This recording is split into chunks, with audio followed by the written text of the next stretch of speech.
प्रदेश में चुनावी बिगुल फूंका जा चुका है। सभी पार्टी अपनी तैयारियों में जुटी हैं। बड़े बड़े नेता पार्टियों का प्रचार करने जिले जिले घूम रहे हैं। इसी के मद्देनजर कल मेरठ के किठौर विधानसभा क्षेत्र से कांग्रेस प्रत्याशी बबीता गुज्जर का प्रचार करने छत्तीसगढ़ के मुख्यमंत्री भूपेश बघेल भी पहुंचे। गांव सरदुल्लापुर में डोर टू डोर प्रचार भी किया और पार्टी प्रत्याशी के लिए वोट मांगी। वहीं एक जनसभा को संबोधित करते हुए उन्होंने अपनी पार्टी की पूर्व में किए हुए कामों की उपलब्धियों को भी गिनवाया। मेरे सामने पधारी हुई एक जनसभा को संबोधित करते हुए मुझे बड़ा हर्ष महसूस हो रहा है कि ये अपना गांव है।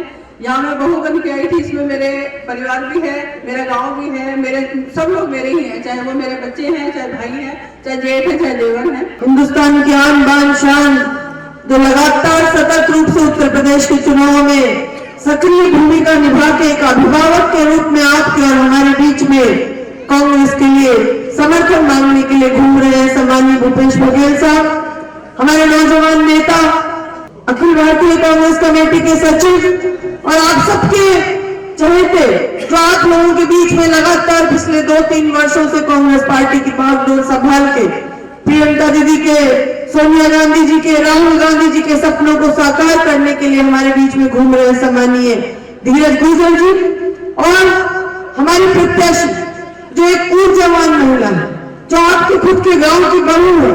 मैं समझती हूँ इससे बड़ा प्रत्याशी आपके इस गांव को कोई कभी जिंदगी में नहीं मिल सकता था। भारतीय जनता पार्टी खेल रही है, उसके बावजूद भी यहाँ का नौजवान क्यों बेरोजगार घूम रहा है, इसका जवाब इन लोगों के पास में नहीं है। आप लोग आइए, कांग्रेस पार्टी की भावनाओं के साथ में जुड़ने का प्रयास कीजिए और मैं आपको विश्वास दिलाना चाहूंगी कि जो प्रियंका गांधी जी की अभिलाषा है उत्तर प्रदेश को देख के, चाहे वो बेटियों को लेके हो, चाहे नौजवान साथियों को लेके हो, चाहे बुजुर्गों को लेके हो, उनकी भावना, नीयत और उनकी जो नीति है वो बिल्कुल साफ है। और जिसकी नीयत साफ होती है, जिसका दिल है, जिसके अंदर ईमान होता है, वो जनता के लिए काम करना चाहता है। उनकी नीयत में बदनामी नहीं है, उनकी नीयत में किसी प्रकार की कोई झूठ फरेब नहीं है। एक ऐसे खानदान की महिला जो आप लोगों ने देखा है कि जवाहरलाल नेहरू जिन्होंने इस देश को आजादी दिलाई, आज हमने महात्मा गांधी के चित्र के ऊपर पुष्पांजलि की क्योंकि आज शहीद दिवस, उनकी शहादत का दिवस, आज उनकी हत्या की गई थी। ये दिन इस देश को देखने को किसकी वजह से मिल रहे हैं? ये नाथूराम गोडसे के ये वंशज कहूंगी मैं इन लोगों को, जो ये पार्टी आरएसएस और भारतीय जनता पार्टी संघ को आगे बढ़ा रही है। मैं आप लोगों से आज निवेदन कर रही हूँ, छत्तीसगढ़ के मुख्यमंत्री जो हमारे इस देश के नेता हैं और गरीबों की, दलितों की आवाज उठाने के लिए हमेशा बुलंदी के ऊपर रहते हैं, आज आप लोगों के बीच में आए हैं, आप लोगों से वोट की अपील कर रहे हैं। ये दिन आप लोगों के लिए इतिहास बनेगा कि एक मुख्यमंत्री किसी दूसरे प्रदेश का आज इस गांव की गली गली के अंदर घुस के प्रियंका गांधी जी की और आप लोगों की आवाज को बुलंद करना चाह रहा है। मैं चाहूंगी कि आप लोग इनको आशीर्वाद दें और बहन बबीता गुज्जर को न सिर्फ इस गाँव से, पूरी विधानसभा क्षेत्र से अधिक संख्या में जिता के भेजे। साथियों, अगर आप लोगों के गांव के अंदर 1000-2000 लोग रहते हैं, मैं तो बहुत दूर से राजस्थान से दौसा जिले से आई हूँ, अगर आप लोग ठान लो कि हमें हमारी बहू की मान, सम्मान और प्रतिष्ठा रखनी है और एक एक आदमी अगर ये सोच ले कि मैं 100 वोट बनाऊंगा तो कोई भी बबीता गुज्जर जी को नहीं हरा सकता। और आपको संकल्प लेना होगा अपने गांव की मान प्रतिष्ठा के लिए कि आप खुद एक एक व्यक्ति बबीता गुज्जर बनेगा, एक एक व्यक्ति प्रियंका गांधी बनेगा, एक एक व्यक्ति राहुल गांधी बनेगा और एक एक व्यक्ति भूपेश बघेल जी बनके जनता के बीच में जाएंगे और इस विधानसभा क्षेत्र के अंदर हमारी बहन को, कांग्रेस की लोकप्रिय प्रत्याशी को जिता के प्रियंका गांधी जी के और राहुल गांधी जी के हाथ मजबूत करेंगे।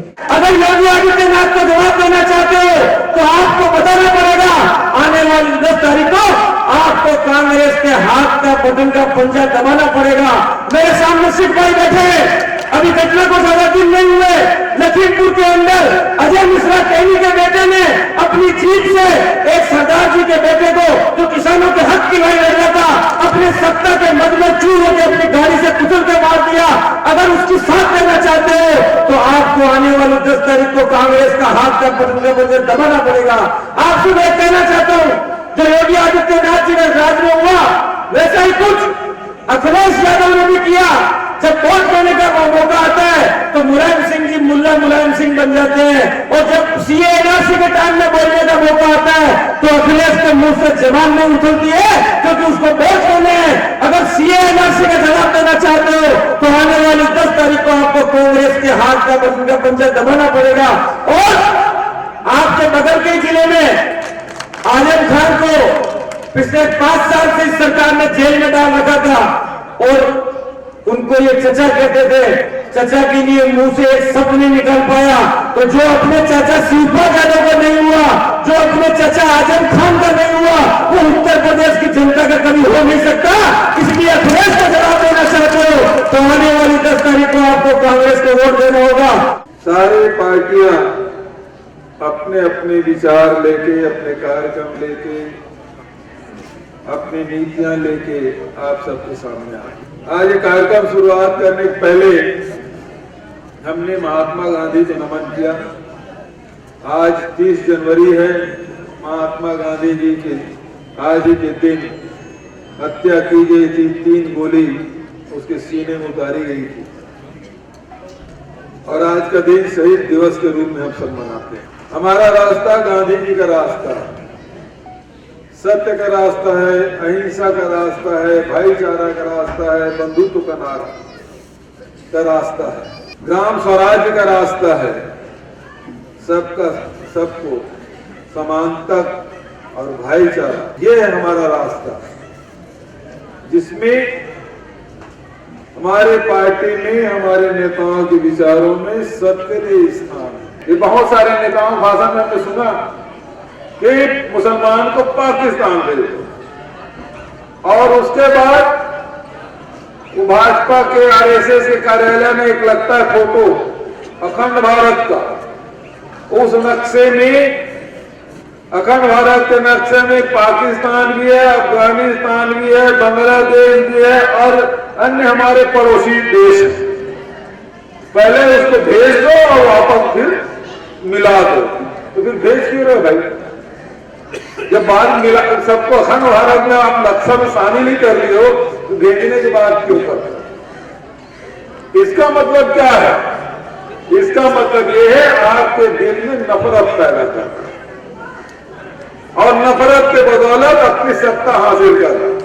पिछले समय भारतीय जनता पार्टी आई आपके सामने, उन्होंने कहा किसानों के कर्ज माफ करेंगे। अब इस सभा में बैठे हैं यहाँ, सारे किसान लोग हैं, क्या सबके कर्ज माफ हो गए? सबके कर्ज माफ हो गए? बताइए मुझे, जो नहीं हाथ उठाया उसको माफ हुआ है? तो हेमा मालिनी जी, स्मृति ईरानी जी गैस सिलेंडर लेके बैठ जाती थी जब 400 रुपया गैस सिलेंडर था, 60 रुपये डीजल और पेट्रोल था। ये महंगाई बहुत बढ़ गया। आजकल हेमा मालिनी जी नहीं दिखाई देती, स्मृति ईरानी जी महंगाई के बारे में चर्चा नहीं करती। पेट्रोल 100 रुपया हो गया,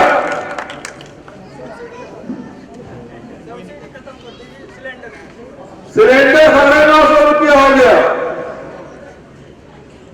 जब 450 रुपया था तो उन्होंने घर घर सिलेंडर दिया, आपके गांव भी मिला होगा।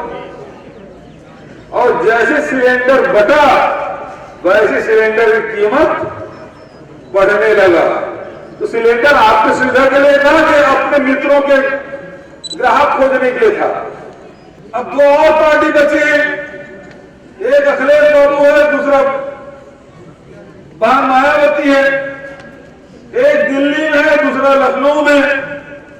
दिल्ली वाले 4.5, लखनऊ वाले 4.5 साल निकले नहीं, न कोरोना के समय आया, न लॉकडाउन के समय आया, न नोटबंदी के समय आया। आपको जब तकलीफें थी, किसान जब आंदोलन कर रहे थे तब मौत था। अभी धीरज गुर्जर जी सब बात बता रहे थे, जब चुनाव आया तब साइकिल निकली। अब हाथी दिल्ली से में बैठे, हाथी दिल्ली से निकल ही नहीं रहा। जब हाथरस में एक दलित की बेटी के साथ बलात्कार हुआ, उसके माँ बाप के गैर हाजिरी में उसको जला दिया गया, तब अखिलेश बाबू नहीं आए। उन्नाव की घटना तब नहीं आए। ललितपुर में जब किसान खाद के लिए लाइन लगे उनकी मौत हो जाती है, तब वो नहीं आए। तो जो आपके सुख दुख में है उसके लिए क्यों आप पीछे पड़े हैं? मैं आपसे कहना चाहता हूं, प्रियंका जी लगातार आ रही है, चाहे हाथरस की घटना हो, चाहे उन्नाव की घटना हो, चाहे ललितपुर की घटना हो, चाहे लखीमपुर खीरी की घटना हो, चाहे हमारे छत्तीसगढ़ के पास में जो आदिवासी जिला है, क्या जिला है उधर हमारे बिल्कुल पास में बलरामपुर जिला के पास में आदिवासी छात्र गोली चला दी थी, तभी प्रियंका जी गई थी। 4-4 दिन तक गिरफ्तार करके रखे सीतापुर में। वो कहते हैं झाड़ू लगा रही थी, साफ भी नहीं था उस देश का, सफाई भी नहीं थी, प्रियंका जी खुद झाड़ू लगा रही थी। तो योगी आदित्यनाथ कहते हैं हमने इसी लायक बना के रखा है। यदि बेटी बहू बेटी यदि घर में झाड़ू लगाए तो अपमान की बात है। किसान खेत में काम कर तो हाथ मैला हो जाए तो आपके लिए वो एसपीसी हो जाए क्या? मेहनत करने वाले को सम्मान नहीं मिलेगा? कांग्रेस पार्टी हमेशा मेहनत करने वालों का सम्मान किया है, श्रम करने वालों का सम्मान किया हो, चाहे खेत में काम करने वाले मजदूर हो, चाहे फैक्ट्री में काम करने वाले हमारे श्रमिक हो, चाहे वो जूता बनाने वाला हो, चाहे सफाई करने वाला हो, चाहे हमारे बहू बेटियां हो, सबका सम्मान करने का काम किया कांग्रेस ने किया है। सर 700 किसानों की मौत हुई है किसानों के धरने के दौरान, इस पे आप क्या कहेंगे? 3 काले कानून आए और पूरे देश भर में इसका विरोध हुआ। पंजाब में, राजस्थान में, छत्तीसगढ़ की विधानसभा में इसको पारित किया। अन्य जो गैर भाजपा शासित राज्य है वहाँ भी इस कानून के खिलाफ विधानसभा में प्रस्ताव हुए। किसान 14 महीने तक के आंदोलन करते रहे। राजस्थान में, उत्तर प्रदेश में भी किसान वहाँ बैठक का आयोजन हुआ। उसके बावजूद भी केंद्र सरकार अपने हठधर्मिता पे अड़ी रही। अपने उद्योगपति मित्रों को लाभ पहुंचाने के लिए वो किसी स्तर पे जा सकते थे। इसका प्रमाण आपने देखा, 700 किसानों की मृत्यु होने के बाद, शहादत होने के बाद भी ये सरकार के कान में जू तक नहीं रहेगी। लेकिन जैसे 5 राज्यों के चुनाव नज़दीक आए, उन्होंने 3 काले कानून वापस लेने की बात की, लेकिन अभी उसके मंत्री कर रहे हैं कि कानून फिर से लाए जा सकते हैं। दूसरी तरफ किसानों ने जो मांग की कि समर्थन मूल्य में अनाज की खरीदी हो, वो काम आज तक के प्रधानमंत्री जी ने कमेटी बनाने की बात कही थी, लेकिन आज तक तो कमेटी बनी नहीं। आज तक कोई कमेटी नहीं बनी तो बैठक होने का सवाल ही नहीं उठा। तो ये स्थिति किसानों के साथ लगातार धोखाधड़ी का काम भारतीय जनता पार्टी और केंद्र में बैठी हुई सरकार कर रही है। सब अमर ज्योति को लेके आपने सुबह भी बयान थे, अमर ज्योति को आप किस नज़रिए से देखते हैं? देखिए, अमर जवान ज्योति है, वो जवानों की शहादत को याद चिरस्थायी बनाने के लिए 1972 में इस ज्योति को जलाया गया, लेकिन उसे बुझा दिया गया और ये करोड़ों करोड़ जनता की भावना आहत हुई है। हम अपने प्रदेश छत्तीसगढ़ में अमर जवान ज्योति प्रज्वलित करेंगे। 3 तारीख को राहुल जी जा रहे हैं, उसके हाथ से उस अमर जवान ज्योति का भूमि पूजन किया जाएगा और एक भव्य स्मारक वहाँ बनाया जाएगा।